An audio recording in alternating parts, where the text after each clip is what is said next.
우리 아내 수진이는 참 수수하고 검소한 사람이었다. 7년이라는 긴 연애 기간 동안 우리는 남들 다 아는 흔한 명품백 하나 주고받지 않았다. 아니, 정확히는 내가 사주겠다고 해도 수진이가 한사코 손사래를 치며 거절했다. 민우 씨, 난 이런 거칠애보다 우리 두 사람이 함께 차곡차곡 모아서 만들 미래가 더 소중해. 그 말 한마디에 나는 세상을 다 얻은 것만 같았다. 결혼하고 3년이 지난 지금까지도 수진이는 백화점 세일 코너나 지하상가 옷을 즐겨 입었고 출퇴근길에는 언제나 만원 지하철과 버스만을 고집했다. 친구들은 그런 나를 보며 부러워 죽겠다는 듯이 한마디씩 던지곤 했다. 특히 고등학교 때부터 가장 친했던 녀석인 진호는 술자리에서 내 어깨를 툭 치며 이렇게 말했다. 민우야, 너는 전생에 나라를 구한 게 틀림없다. 요즘 세상에 수진 씨 같은 여자가 어디 있냐? 요즘 애들은 다들 눈만 높아져서 번지르르한 것만 찾는데 진짜 복 받은 줄 알아라. 진호의 그 부러움 섞인 목소리를 들을 때마다 내 어깨는 으쓱해졌고 내 아내에 대한 신뢰와 사랑은 더욱더 단단해졌다. 우리는 화려하지는 않지만 소소한 일상 속에서 잔잔한 행복을 누리는 그런 평범하고도 완벽한 부부였다. 나는 매일 아침 눈을 뜰 때마다 내 곁에서 곤히 잠든 수진이의 얼굴을 보며 평생 이 여자를 행복하게 해주겠노라고 다짐하고 또 다짐했다. 그러던 어느 날 평화롭던 우리 집 거실에 작은 변화가 생겼다. 저녁 식사를 마치고 나란히 소파에 앉아 텔레비전을 보고 있는데 수진이가 슬그머니 내 손을 맞잡으며 조심스럽게 말문을 열었다. 민우 씨, 나 친정에 며칠만 좀 다녀와야 할 것 같아. 엄마가 요즘 몸이 부쩍 안 좋으시다고 하기도 하고 아빠도 시골집 보수하는 일 때문에 일손이 좀 필요하시대. 한 3일 정도만 혼자 지낼 수 있지? 수진이의 목소리는 평소와 다름없이 차분하고 다정했지만 왠지 모르게 눈동자가 살짝 흔들리는 듯한 기분이 들었다. 하지만 나는 그저 장인 장모님 걱정에 마음이 쓰여서 그런가 보다 하고 대수롭지 않게 넘겼다. 당연히 다녀와야지. 걱정 말고 조심히 잘 다녀와. 장인어른께도 내 안부 꼭 전해드리고. 수진이는 고맙다며 내 볼에 가볍게 입을 맞추었고 다음 날 아침 일찍 간단한 짐가방 하나만을 챙긴 채 서둘러 집을 나섰다. 수진이가 떠나고 첫날 밤 텅 빈 집안은 이상하리만큼 적막했다. 늘 아내의 온기로 가득했던 공간에 나 혼자 덩그러니 남겨지니 쓸쓸함이 파도처럼 밀려왔다. 대충 저녁을 챙겨 먹고 거실을 서성이다가 문득 안방 청소나 좀 해둘까 싶어 안방으로 향했다. 평소에 수진이가 깔끔하게 정리해두는 화장대였지만 며칠 집을 비우는 동안 먼지라도 쌓일까 싶어 물티슈를 들고 구석구석 닦아내기 시작했다. 그러다 문득 화장대 가장 아래쪽, 평소에는 잘 열지 않던 깊숙한 서랍에 시선이 닿았다. 모에 홀린 듯 서랍 손잡이를 잡아당겼다. 서랍 안쪽에는 수진이가 계절 지난 화장품이나 샘플들을 모아둔 상자들이 어지럽게 놓여 있었다. 그 틈바구니 속에서 유독 이질적인 느낌을 풍기는 짙은 네이비 색상의 작은 고급 상자 하나가 내 눈에 들어왔다. 은박으로 정교하게 로고가 박힌 언뜻 보아도 고가의 브랜드 제품 상자 같았다. 수진이가 이런 걸 사놓았을 리가 없는데 의아한 마음으로 상자 뚜껑을 열자 그 안에는 융천에 조심스럽게 쌓인 물건이 들어있었다. 서서히 천을 걷어내던 내 손끝이 가볍게 떨렸다. 그 안에서 모습을 드러낸 것은 차가운 금속 광택을 내뿜는 물건이었다. 우리 집 형편으로는 감히 엄두도 낼 수 없는 수억 원을 호가하는 최고급 독일 세단의 엠블럼이 선명하게 박힌 스마트키였다. 칠이 벗겨진 지하철 정기권을 들고 다니며 열원 한 장 아끼려고 애쓰던 내 아내의 화장대 깊은 곳에서 왜 이런 최고급 외제 차이차 키가 나오는 걸까? 머릿속이 차갑게 얼어붙으며 알 수 없는 불길한 예감이 온몸을 엄습하기 시작했다. 머릿속이 하얗게 비어버린다는 게 어떤 기분인지 그날 처음 알았다. 장모님 댁에 가 있겠다며 캐리어를 끌고 나간 수진이의 뒷모습이 자꾸만 잔상처럼 눈앞을 맴돌았다. 그저 친정부모님에게 일이 생겨 며칠 집을 비우는 것뿐이라고 그렇게 믿었다. 아니, 믿어야만 했다. 하지만 가슴 깊은 곳에서부터 차오르는 불길한 의구심은 좀처럼 사그라지지 않았다. 아니야, 내가 요새 회사 일 때문에 너무 예민해져서 그래. 수진이가 그럴 리가 없잖아. 억지로 미소를 지으며 스스로를 다독여 보았지만 한 번 터진 의혹의 댐은 걷잡을 수 없이 최근의 기억들을 쏟아냈다. 그러고 보니 최근 몇 달간 수진이의 행동에는 이상한 점이 한두 가지가 아니었다. 평소 수진이는 돈 10,000원 쓰는 것도 아까워하며 늘 대중교통만 고집하던 사람이었다. 백화점 명품과는커녕 로드숍 화장품 하나도 벌벌 떨며 사던 검소한 아내였다. 그런 수진이가 언제부터인가 부쩍 회사 야근이 잦아졌다. 여보, 오늘도 늦어? 저녁은 먹었어? 오늘 갑자기 급한 프로젝트가 떨어져서 먼저 먹고 자. 나 신경 쓰지 말고. 일주일 전 밤 11시가 다 되어 들어온 수진이에게 물었을 때의 목소리가 귓가에 생생했다. 그때 수진이는 내 눈을 똑바로 쳐다보지 못했다. 질문을 피하듯 서둘러 욕실로 들어가 버리던 그 뒷모습. 게다가 언제나 거실 테이블 위에 아무렇게나 던져두던 휴대폰을 최근에는 마치 몸의 일부라도 되는 것처럼 단 한순간도 손에서 놓지 않았다. 샤워를 하러 갈 때도, 심지어 잠깐 물을 마시러 주방에 갈 때도 휴대폰 액정을 바닥으로 향하게 해둔 채 꼭 쥐고 다녔다. 한 번은 거실에서 수진이의 휴대폰 진동이 울리기에 무심코 손을 뻗은 적이 있었다. 그때 욕실 문이 부서져라 열리며 수진이가 소리를 질렀다. 만지지 마. 그거 회사 중요한 업무 연락이야. 왜 남의 전화를 함부로 보려고 해? 깜짝 놀란 나를 향해 수진이는 붉어진 얼굴로 날카롭게 쏘아붙였다. 그저 전화를 건네주려던 것뿐이었는데 수진이의 반응은 과할 정도로 신경질적이었다. 그때는 정말로 회사 스트레스가 심해서 그런 줄로만 알았다. 내가 바보 같았다. 내 아내니까 7년을 연애하고 3년을 함께 살며 세상에서 가장 잘한다고 자부했던 내 여자였으니까 의심조차 하지 않았던 것이다. 도저히 가만히 있을 수가 없었다. 손끝이 덜덜 떨렸지만 나는 거실에 앉아 노트북을 켰다. 수진이의 흔적을 찾아야 했다. 오해라면 오해를 풀기 위해서, 만약 그게 아니라면 이 지독한 불안감의 실체를 확인하기 위해서. 수진이는 평소에 SNS를 거의 하지 않는 편이었다. 가끔 친구들이 태그한 게시물에 좋아요를 누르는 게 전부였다. 나는 수진이의 계정에 들어가 태그된 사진들과 최근 팔로우한 계정들을 하나하나 샅샅이 뒤지기 시작했다. 마우스를 쥔 손에 축축하게 땀이 배어나왔다. 심장이 갈비뼈를 뚫고 나올 것처럼 쿵쾅거렸다. 제발 아무것도 없어라. 제발 그냥 내가 미친놈인 걸로 끝나게 해줘. 마음속으로 수천 번을 기도하며 화면을 내리던 바로 그때였다. 수진이의 친한 회사 동료의 SNS 계정에서 2주 전 금요일 밤에 올린 피드가 눈에 들어왔다. 그날은 수진이가 강남에서 새벽까지 야근을 하느라 택시를 타고 올 테니 먼저 자라고 했던 날이었다. 동료가 올린 사진은 불이 꺼진 회사 사무실의 모습이었고 캡션에는 이렇게 적혀 있었다. 드디어 금요일 퇴근. 다들 칼퇴하고 나만 남았네. 외롭다. 정신이 아득해졌다. 수진이가 야근을 했다던 그날 밤 사무실에는 그 동료 혼자뿐이었다. 수진이는 회사에 없었던 것이다. 피가 거꾸로 솟는 기분을 느끼며 나는 다급하게 그날의 다른 정황들을 찾아 헤맸다. 그러다 강남 근처의 한 유명 레스토랑 공식 계정에 올라온 스냅 사진 한 장에서 시선이 멈췄다. 레스토랑 외관을 예쁘게 찍어 올린 홍보용 사진이었다. 통유리창 너머로 어두운 도로변이 찍혀 있었고 마침 가로등 불빛 아래 멈춰선 검은색 외제차 한 대가 선명하게 보였다. 그리고 열린 차 창문 사이로 조수석에 앉아 환하게 웃고 있는 한 여자의 옆모습이 찍혀 있었다. 단박에 알아볼 수 있었다. 그건 내 아내 수진이었다. 평소에는 비싸다며 쳐다보지도 않던 고급스러운 실크 블라우스를 입고 내가 한 번도 본 적 없는 매혹적인 미소를 지은 채 누군가의 차 조수석에 앉아 있는 모습. 그리고 운전석에서 운전대를 잡고 있는 남자의 실루엣을 확인한 순간 나는 숨을 쉴 수가 없었다. 그 넓은 어깨와 시계를 찬 손목의 각도, 내게 너무나도 익숙한 그 실루엣은 다름 아닌 내 가장 친한 친구, 진호였다. 수진이가 친정으로 떠난 지 이틀째 되는 날 밤, 텅 빈 집안은 기묘할 정도로 고요했다. 평소라면 거실불을 켜고 나를 반겨주었을 아내의 온기가 사라진 공간은 차갑고 낯설기만 했다. 내 머릿속은 온통 지난 몇 달간 수진이가 보여준 이상한 행동들에 대한 의문으로 가득 차 있었다. 그냥 내 착각일 거야. 수진이가 그럴 리가 없잖아. 스스로를 달래며 애써 부정해보려고 했지만 가슴 한구석에서 피어오르는 불길한 예감은 쉽게 사그라들지 않았다. 결국 나는 의심을 확신으로 바꾸기 위해 혹은 내 의심이 틀렸음을 증명하기 위해 본격적으로 수진이의 흔적을 조사해보기로 마음먹었다. 가장 먼저 확인한 것은 우리 집 차의 블랙박스였다. 수진이는 평소에 운전이 무섭다며 주로 대중교통만 이용하는 수수한 사람이었기에 차를 쓸 일이 거의 없었다. 하지만 혹시나 하는 마음에 노트북에 블랙박스 메모리 카드를 연결했다. 모니터 화면에 날짜별로 정렬된 영상 파일들이 떴다. 심장이 터질 것처럼 쿵쾅거리기 시작했다. 마우스를 쥔 손에 축축하게 땀이 배어나왔다. 최근 수진이가 야근을 핑계로 늦었던 날들의 영상을 하나씩 클릭했다. 그런데 이상하게도 특정 날짜, 특히 수진이가 늦게 귀가했던 밤 시간대의 영상들만 깨끗하게 삭제되어 있었다. 오류가 아니었다. 누군가 의도적으로 포맷을 하거나 지운 흔적이 분명했다. 손끝이 차갑게 식어내려갔다. 그 다음으로 확인한 것은 매달 날아오는 신용카드 이용 내역서였다. 평소 수진이는 10,000원짜리 옷 한 벌을 살 때도 몇 번씩 고민하던 검소한 아내였다. 가계부를 꼼꼼히 쓰며 내 용돈을 챙겨주던 사람이었다.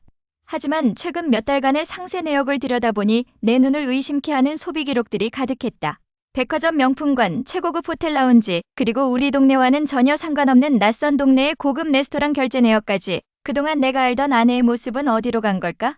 심장이 바닥으로 뚝 떨어지는 기분이었다. 배신감과 모멸감이 온몸의 피를 거꾸로 솟구치게 만들었다. 바로 그때 고요한 거실에 날카로운 벨소리가 울려 퍼졌다. 깜짝 놀라 휴대폰 화면을 보니 우리 이쁜 아내라는 글자가 선명하게 떠 있었다. 침을 꼴깍 삼키고 목소리를 가다듬은 뒤 전화를 받았다. 여보, 저녁은 챙겨 먹었어? 수화기 너머로 들려오는 수진이의 목소리는 평소와 다름없이 너무나도 다정하고 부드러웠다. 친정 부모님 댁이라며 주변에서 들려오는 TV 소리와 장모님의 목소리도 언뜻 스쳐 지나갔다. 응, 대충 먹었어. 장인어른이랑 장모님은 좀 어떠셔? 내가 간신히 감정을 억누르며 묻자 수진이는 한치의 망설임도 없이 대답했다. 응, 엄마가 몸이 좀 안 좋으셔서 걱정했는데 내가 와서 챙겨드리니까 훨씬 좋아지셨어. 자기도 혼자 있으려니 외롭지? 미안해 여보. 내가 얼른 정리하고 갈 테니까 밥 잘 챙겨 먹고 있어. 사랑해. 아무것도 모른다는 듯 나를 안심시키려는 그 가식적인 목소리를 듣고 있으니 뱃속에서부터 뜨거운 분노가 치밀어 올랐다. 이 다정한 목소리 뒤에 얼마나 거대한 거짓말이 숨겨져 있는 걸까? 전화를 끊고 난 뒤 나는 멍하니 서 있다가 수진이가 쓰던 화장대 서랍을 거칠게 열어젖혔다. 무언가 더 있을 것이라는 확신이 들었다. 서랍 깊숙한 곳 안 쓰는 파우치들을 헤치고 나아가자 작은 상자가 하나 나왔다. 그 상자를 열자 수진이가 평소에 들고 다니지 않던 고가의 명품 브랜드 카드가 들어있었다. 그리고 그 밑에는 몇 장의 사진이 깔려 있었다. 손을 떨며 사진을 꺼내들었다. 사진 속 배경은 어떤 고급 외제차의 내부였다. 조수석 대시보드 위에는 수진이가 그토록 가지고 싶어 했던 하지만 돈이 없다며 평소에는 사지 못했던 최고급 명품 가방이 덩그러니 놓여 있었다. 대시보드의 매끄러운 가죽 재질과 화려한 계기판 조명이 눈에 들어왔다. 그리고 내 시선은 자연스럽게 기어노브 옆에 놓인 자동차 스마트키로 향했다. 그 독특한 엠블럼과 디자인의 스마트키. 순간 머릿속이 번개라도 맞은 듯 찌릿해졌다. 그 스마트키는 조금 전 내가 수진이의 옷장 서랍 깊은 곳에서 발견했던 우리 집에는 없는 정체불명의 수입차 스마트키와 완벽하게 일치하고 있었다. 수진이가 타고 다녔던 혹은 그 차의 주인과 함께 있었던 움직일 수 없는 증거가 내 눈앞에 나타난 것이다. 내 손은 덜덜 떨리고 있었다. 노트북 화면에서 뿜어져 나오는 하얀 불빛이 내 눈을 찌르는 것 같았지만 나는 눈을 깜빡일 시간조차 아까워 화면에 시선을 고정했다. 아내가 친정에 간다며 집을 비운 지금 텅 빈 거실에는 오직 내 거친 숨소리와 마우스 클릭 소리만이 날카롭게 울려 퍼졌다. 수진이가 그동안 숨겨왔던 거짓말의 꼬리를 잡는 것은 생각보다 그리 오래 걸리지 않았다. 내비게이션에 숨겨진 목적지 기록과 아내의 두 번째 SNS 부계정으로 추정되는 흔적을 쫓다 보니 결국 하나의 낯선 인스타그램 계정에 도달하게 되었다. 그 계정의 프로필 사진은 며칠 전 블랙박스 사각지대에서 어렴풋이 포착했던 바로 그 고급 외제차였다. 손가락 끝이 차갑게 식어갔다. 침을 꿀꺽 삼키며 그 계정의 피드를 하나씩 아래로 내리기 시작했다. 그리고 그곳에서 나는 지옥을 맛보았다. 주말 드라이브 그녀와 함께. 나를 위해 준비해준 수제 도시락 고마워. 사진 속에는 최고급 레스토랑에서 다정하게 와인잔을 부딪히는 두 사람의 손이 있었다. 남자의 손목에는 번쩍이는 명품 시계가 채워져 있었고 그 맞은편에 앉은 여자의 손가락에는 내가 아주 잘 아는 반지가 끼워져 있었다. 결혼기념일에 내가 큰맘 먹고 선물했던 수진이가 평소에는 잃어버릴까봐 무섭다며 서랍 깊숙이 넣어두었다고 했던 바로 그 디자인의 반지였다. 그뿐만이 아니었다. 해변을 배경으로 찍은 사진 속에는 아내의 실루엣이 너무나도 선명하게 담겨 있었다. 비록 얼굴은 스티커로 교묘하게 가려져 있었지만 어깨선과 단발머리 스타일, 그리고 그녀가 입고 있는 카디건은 작년 생일에 내가 직접 골라준 옷이었다. 하하하. 어이가 없어서 실망스러운 웃음이 터져나왔다. 피가 거꾸로 솟구친다는 말이 무슨 뜻인지 온몸의 세포가 실시간으로 깨닫고 있었다. 머리가 터질 것처럼 지끈거렸고 심장이 가슴뼈를 뚫고 나올 것처럼 쿵쾅거렸다. 대중교통이 편하다며 버스와 지하철만 고집하던 내 검소한 아내. 삼겹살 한 판을 먹을 때도 돈을 아끼자며 마트 마감 세일을 노리던 내 착한 아내 수진이는 어디로 간 걸까? 그녀는 내가 매일 밤 야근을 하며 한 푼이라도 더 벌려고 발버둥 치는 동안 다른 남자의 번쩍이는 외제차 조수석에 앉아 세상에서 가장 행복한 미소를 짓고 있었던 것이다. 나를 완벽하게 바보로 만들고 뒤에서는 조롱하듯 평범한 부부 행세를 했다는 사실에 온몸이 부들부들 떨렸다. 나는 정신없이 화면을 캡처했다. 사진 업로드된 날짜, 본문 글귀, 그리고 해시태그 하나하나까지 전부 증거로 수집했다. 아내가 나를 기만하고 다른 남자의 품에 안겼다는 명백한 외도의 증거들이 내 컴퓨터 폴더에 차곡차곡 쌓여갈 때마다 내 가슴에는 시커먼 칼날이 꽂히는 것 같았다. 분노와 배신감으로 눈물이 핑 돌았지만 억지로 눈물을 삼켰다. 아직 무너질 때가 아니었다. 나는 이 불륜남의 정체가 도대체 어떤 놈인지 알아내야만 했다. 어떤 새끼길래 내 가정을 이토록 처참하게 짓밟아 놓았는지 내 눈으로 똑똑히 확인하고 싶었다. 스스로를 진정시키며 그 계정에 올라온 가장 최근 게시물을 클릭했다. 불과 몇 시간 전에 올라온 듯한 사진이었다. 사진 속 불륜남은 아내로 보이는 여자와 다정하게 어깨동무를 하고 있었는데 남자의 얼굴은 각도상 교묘하게 가려져 있거나 모자 그늘에 가려져 있어 정확한 신원이나 이목구비를 파악할 수는 없었다. 하지만 나는 그 남자의 얼굴보다 그들이 서 있는 사진 속 배경에 시선을 빼앗기고 말았다. 어딘가 낯이 익었다. 사진 속 뒤편으로 보이는 독특한 인테리어의 조명과 벽면에 걸린 액자, 그리고 테이블의 배치가 뇌리를 강하게 스쳤다. 잠깐만, 여기. 심장이 쿵 하고 바닥으로 떨어지는 기분이 들었다. 그곳은 내가 전혀 모르는 낯선 장소가 아니었다. 내 기억 속 깊은 곳에 자리 잡은 나에게 너무나도 익숙하고 잘 아는 공간이었다. 친정에서 돌아온 수진의 얼굴은 평소와 다름없이 수수하고 차분했다. 대중교통을 타고 오느라 피곤했다며 가방을 내려놓는 아내의 모습을 보며 나는 가슴 밑바닥에서부터 끓어오르는 분노를 간신히 억눌렀다. 저 가식적인 얼굴 뒤에 얼마나 거대한 거짓말을 숨기고 있었던 걸까? 나는 거실 테이블 위에 내가 찾아낸 외제차 스마트키와 그 차 안에서 다정하게 찍힌 두 사람의 사진을 털썩 내려놓았다. 이게 다 뭐야, 수진아? 설명 좀 해줄래? 내 목소리는 나조차도 낯설 정도로 차갑게 가라앉아 있었다. 수진의 눈동자가 순간적으로 크게 흔들렸다. 찰나의 당황함이 스쳐 지나갔지만 그녀는 이내 눈을 깜빡이며 애써 태연한 표정을 지어 보였다. 이게 왜 여기에 있어? 여보, 이건 그냥 아는 사람 차야. 저번에 카풀해준다고 해서 몇 번 얻어 탄 것뿐인데. 자기가 왜 이걸 가지고 있어? 설마 내 물건 뒤진 거야? 어처구니가 없었다. 아는 사람의 차라고? 사진 속에서 그 남자의 어깨에 기대어 세상을 다 가진 것처럼 활짝 웃고 있던 여자는 분명 내 아내, 수진이었다. 그녀는 미안해하거나 반성하는 기색은커녕 오히려 나를 향해 쏘아붙이기 시작했다. 적반하장도 유분수지, 목소리를 높이는 수진의 태도에 내 심장은 터질 것처럼 가쁘게 뛰었다. 자기가 언제부터 이렇게 속 좁은 사람이었어? 남편이라는 사람이 아내를 믿지 못하고 뒤에서 몰래 조사나 하고 다닌 거야? 내가 밖에서 힘들게 일하고 오는데 고작 이런 일로 사람을 범죄자 취급해? 나 정말 서운하고 실망스러워, 민우 씨. 수진은 눈물까지 글썽이며 오히려 나를 몰아세웠다. 그 뻔뻔한 연기에 머릿속이 하얘지는 것 같았다. 10년이라는 시간 동안 내가 사랑하고 믿었던 여자가 맞는지 의심스러울 정도로 소름이 돋았다. 끝까지 오리발을 내밀며 나를 의처증 환자로 몰아가는 수진을 보면서 나는 이제 말싸움 따위로는 이 상황을 해결할 수 없다는 것을 깨달았다. 더는 물러설 곳이 없었다.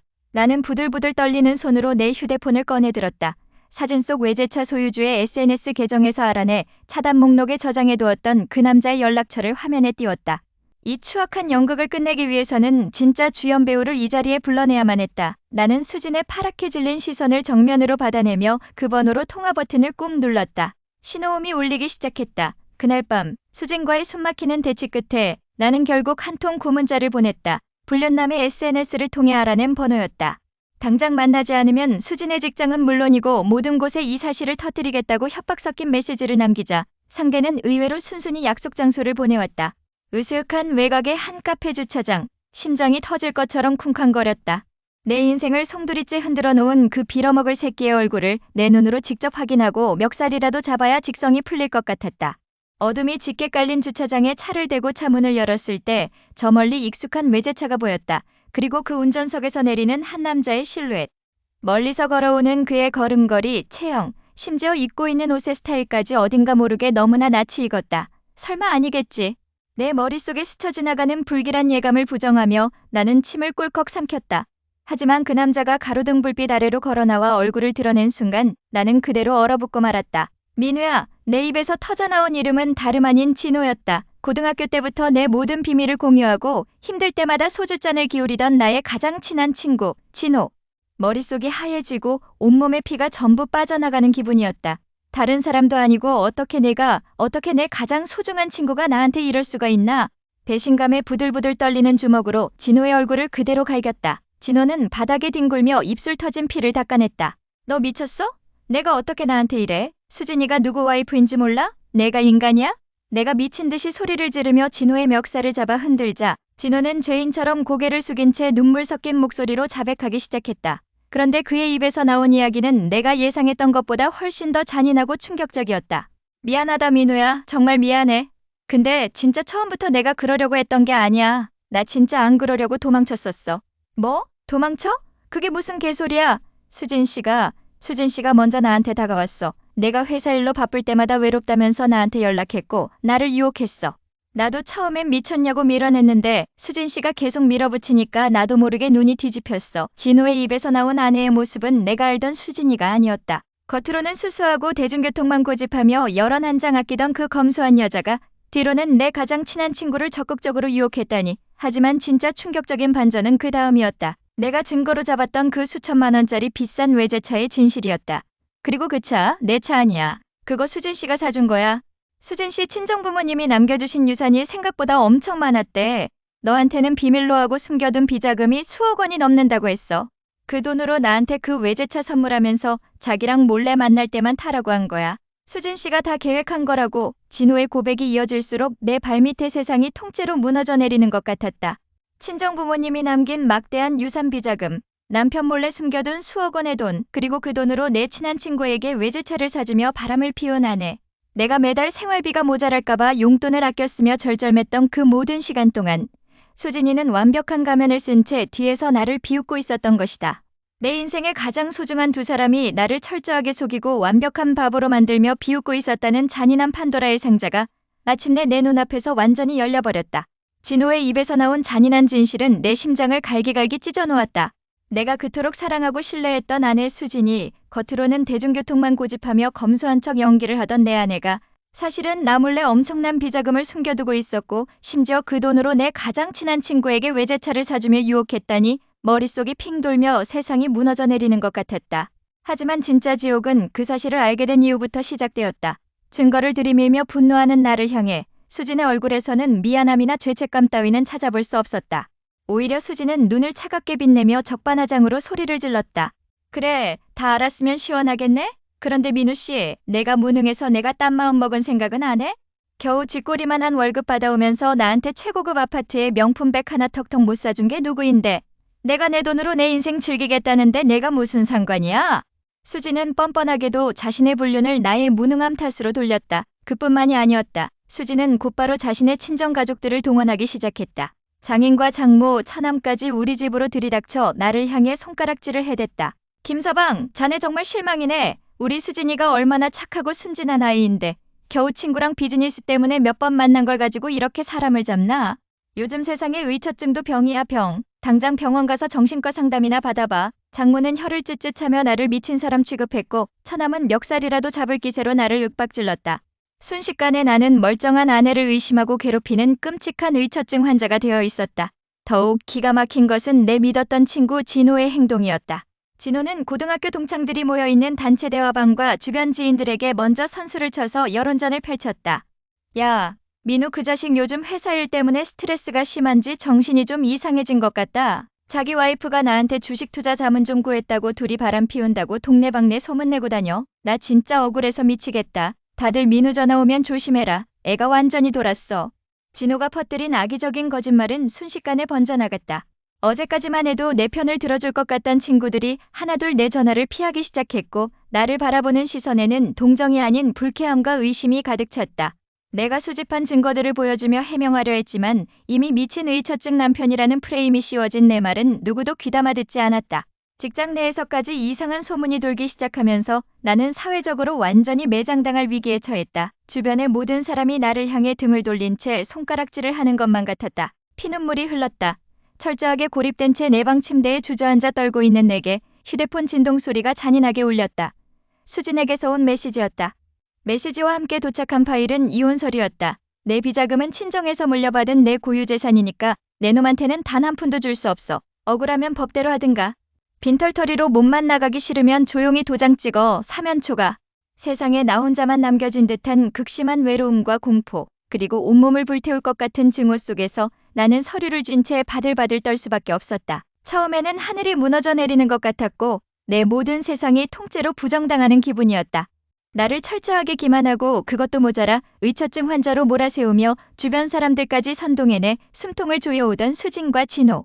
하지만 내가 그들의 비열한 여론전에 흔들려 주저앉아 있을 줄 알았다면 그건 그년놈들의 거대한 착각이었다. 분노는 이내 차갑고 날카로운 칼날이 되어 내 가슴속에 자리 잡았다. 슬퍼할 시간도 억울해할 시간도 사치였다. 나는 눈물을 닦고 곧장 이혼 전문 변호사를 찾아갔다. 그리고 그날 이후로 나는 철저히 감정을 배제한 채 오직 그들을 완벽하게 파멸시킬 증거를 수집하는 데만 온 신경을 집중했다. 수진이가 겉으로는 수수하고 검소한 척 연기하며 뒤로 숨겨두었던 비자금의 출처를 밝혀내는 것은 생각보다 까다로웠지만 실력 있는 변호사와 합법적인 조사 과정을 거치자 추악한 진실이 서서히 수면 위로 드러나기 시작했다. 친정 유산이라던 그 돈은 사실 결혼 생활 동안 우리 공동의 자산에서 교묘하게 빼돌린 돈과 세금 탈루가 의심되는 검은 돈들이 섞여 있었다. 게다가 진호놈에게 사준 외제차의 구입자금 출처와 명의 변경 서류, 그리고 두 사람이 호텔을 드나들며 찍힌 블랙박스 영상과 CCTV 화면, 심지어 침대 위에서 나를 조롱하며 나눈 적나라한 메신저 대화 캡처본까지 내 손에 쥐어진 서류 봉투가 두꺼워질수록 내 입가에는 서늘한 미소가 번졌다. 완벽했다. 이 정도면 법적으로도 사회적으로도 두 인간을 매장해버리기에 차고 넘쳤다. 며칠 후 나는 진호의 아지트나 다름없는 한적한 카페의 프라이빗 룸을 빌려 두 사람을 동시에 불러냈다. 문을 열고 들어오는 수진과 진호의 얼굴에는 여전히 적반하장의 태도와 나를 하찮게 보는 기색이 역력했다. 수진이는 오히려 불쾌하다는 듯 팔짱을 끼며 앙칼지게 쏘아붙였다. 민우 씨, 아직도 정신 못 차렸어? 대체 여기까지 우릴 왜 부른 거야? 사과라도 하려고? 옆에 있던 진호놈도 거들먹거리며 한마디 보탰다. 야, 민우야. 친구 사이에 오해는 풀나지만 너 진짜 질척거린다. 적당히 좀 해라, 어? 두 사람의 뻔뻔한 낯짝을 보니 헛웃음이 나왔다. 나는 아무 말 없이 가방에서 두툼한 서류 봉투와 위자료 청구 소송장을 꺼내 탁자 위에 쾅 소리가 나도록 올려놓았다. 서류 봉투가 열리며 그 안에서 두 사람이 함께 침대에 누워있는 사진과 비자금 흐름이 완벽하게 정리된 금융거래 내역서들이 쏟아져 나왔다. 순간 방 안의 공기가 얼어붙었다. 수진이의 얼굴에서 핏기가 순식간에 가셨다. 눈을 커다랗게 뜨고 사진과 서류들을 번갈아 보며 손을 부르르 떨기 시작했다. 진호놈 역시 자신들이 나누었던 메신저 대화 내용을 확인하더니 이마에서 식은땀을 뚝뚝 흘리며 어버버거렸다. 이게 뭐야? 내가 이걸 어떻게... 방금 전까지 기세등등하던 모습은 온데간데 없고 사시나무 떨듯 떠는 두 마리의 쥐새끼들만 내 앞에 있을 뿐이었다. 너희들이 나를 바보로 알았겠지? 내가 순진하게 당하고만 있을 줄 알았냐? 나는 싸늘하게 내려다보며 읊조렸다. 수진이는 다급하게 내 바짓가랑이를 붙잡으며 무릎을 꿇었다. 민우 씨, 내가 잘못했어. 내가 잠깐 미쳤었나 봐. 제발 한 번만 용서해줘. 응? 진호 역시 얼굴이 하얗게 질려 내 앞에서 무릎을 꿇으며 애원하기 시작했다. 민우야, 내가 죽을 죄를 지었다. 제발 법대로만은 하지 말아줘. 내 인생 끝장나. 그토록 당당하던 인간들이 내 발밑에서 목숨을 구걸하듯 애원하는 모습을 보니 극도의 카타르시스와 함께 말할 수 없는 혐오감이 밀려왔다. 나는 수진이의 손을 거칠게 뿌리치며 차가운 눈빛으로 그들을 내려다보았다. 이 소송장은 시작에 불과해. 너희들이 저지른 이 추악하고 더러운 불륜짓거리들, 그리고 그 돈의 실체까지 양가 부모님은 물론이고 너희 회사 동료들과 주변 친구들한테 전부 하나도 빠짐없이 터뜨릴 거야. 기대해. 너희들의 그 잘난 인생이 어떻게 시궁창으로 처박히는지 똑똑히 보여줄 테니까. 나는 경악과 공포로 가득 찬 두 사람의 비명 같은 부르짖음을 뒤로한 채 뒤도 돌아보지 않고 문을 열고 밖으로 걸어 나왔다. 거리를 비추는 차가운 밤 공기가 내 뺨을 스쳤지만 내 마음은 그 어느 때보다 뜨겁게 타오르고 있었다. 진짜 복수는 이제부터 시작이었다. 법정의 문을 열고 나오는 순간 마침내 지난 몇 달간 나를 짓눌렀던 무겁고 텁텁한 공기가 단숨에 흩어지는 기분이 들었다. 판사의 엄숙한 선고가 아직도 귀에 쟁쟁하게 맴돌았다. 수진이 숨겨두었던 비자금의 출처와 진호와의 추악한 불륜 행각이 담긴 수십 장의 증거자료들은 법정에서 날카로운 칼날이 되어 그 두 사람의 목을 죄었다. 숨길 수 없는 명백한 진실 앞에서 그들이 할 수 있는 것은 아무것도 없었다. 언제나 당당하고 오히려 나를 무능한 의처증 환자로 몰아가던 수진의 얼굴은 흑빛으로 변해 있었다. 법원은 수진에게 혼인 파탄의 전적인 책임을 물어 막대한 액수의 위자료 지급을 명령했고 그토록 숨기고 싶어 했던 비자금 역시 재산분할 과정에서 철저하게 파헤쳐져 상당 부분 내 몫으로 인정받았다. 검소한 척 착한 척하며 뒤로는 남편을 철저히 기만했던 대가는 처참했다. 진호 역시 마찬가지였다. 내 가장 친한 친구라는 타이틀을 달고 내 아내와 바람을 피운 그 배신자는 소송에서 완벽하게 패소했을 뿐만 아니라 상간남 소송 판결문이 그가 다니던 직장과 주변 고등학교 동창 모임에 통째로 퍼지면서 사회적으로 완전히 매장당했다. 한순간의 욕망과 탐욕에 눈이 멀어 친구의 인생을 망치려던 대가로 그는 직장을 잃었고 평생 쌓아온 인맥들에게 침을 뱉음당하며 고립되었다. 법정을 나서는 진호의 구분 등과 수진의 초라하게 떨리는 손을 보며 나는 눈물 대신 헛웃음이 나왔다. 그렇게 대단한 사랑인 양 나를 비웃더니 결국 파멸의 구렁텅이에서 서로를 탓하며 악을 쓰는 그들의 모습은 추잡하기 짝이 없었다. 지옥 같던 결혼 생활의 종지부를 찍고 돌아서는 길. 서초동 법조타운의 하늘은 지독하리만치 푸르고 맑았다. 집으로 돌아와 수진의 흔적이 완전히 사라진 텅 빈 거실을 바라보았다. 가슴 한 구석이 뻥 뚫린 것처럼 헛헛했지만 이내 찾아온 것은 형언할 수 없는 깊은 평온함이었다. 이제 더 이상 거짓말 가득한 아내의 눈치를 보지 않아도 되고 믿었던 친구의 배신에 밤마다 피눈물을 흘리며 잠에서 깨지 않아도 된다. 나는 베란다 창문을 활짝 열고 차가운 새벽 공기를 깊게 들이마셨다. 비록 마음의 깊은 상처가 아물기까지는 오랜 시간이 걸리겠지만 이제야 비로소 나만의 온전한 일상을 되찾기 위한 새로운 발걸음을 내디딜 수 있게 된 것이다. 지난 10년의 세월이 통째로 부정당한 것 같아 억울하고 아팠지만 나는 살아남았고 결국 이겨냈다. 홀로 조용히 읊조리며 내일의 출근을 준비하기 위해 서랍을 정리했다. 하지만 모든 것이 끝났다고 생각한 바로 그 순간 책상 깊숙한 곳에서 수진이 남겨두고 간 낡은 일기장 하나를 발견했다. 무심코 펼친 그곳에는 내가 미처 알지 못했던 법정에서도 밝혀지지 않은 두 사람의 또 다른 잔혹한 모의가 빼곡히 적혀 있었다. 심장이 다시 한번 미친 듯이 뛰기 시작했다. 가장 믿었던 두 사람에게 완벽하게 기만당한 이 막장 같은 상황에서 제가 선택한 이 복수의 끝은 과연 정당한 정의였을까요?